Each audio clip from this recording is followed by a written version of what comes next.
సనాతన ధర్మానికి స్వాగతం సుస్వాగతం. వసంత పంచమికి మునుపు ఈ సృష్టి ఎలా ఉండేది, అసలు వసంత పంచమి ఎందుకు జరుపుకుంటారు, ఇలాంటి ఇంట్రెస్టింగ్ విషయాలతో వీడియోలోకి వెళ్దాం. ఒకప్పుడు ఈ సృష్టి అంతా నిశ్శబ్దంగా, రంగులు లేకుండా, ఆనందం లేకుండా ఉండేది. మనుషుల హృదయాల్లో జ్ఞానం లేదు, మాటల్లో మాధుర్యం లేదు, ప్రపంచం ఒక శూన్యంలా అనిపించేది. అప్పుడు బ్రహ్మదేవుడు ఆలోచించాడు, సృష్టికి ప్రాణం కావాలి, జ్ఞానం కావాలి, కళ కావాలి అని. ఆ క్షణంలోనే ఆయన కమండలంలోని జలాన్ని భూమిపై చల్లాడు. ఆ జలధార నుండి వీణావాద్యంతో శ్వేత వస్త్రధారణిగా పుస్తకంతో కూడిన దేవి అవతరించింది. ఆమెని సరస్వతీదేవి.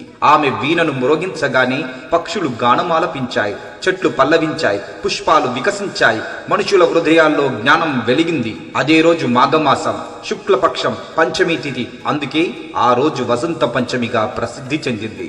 ఈ రోజు నుంచే వసంత ఋతువు ప్రారంభమవుతుంది.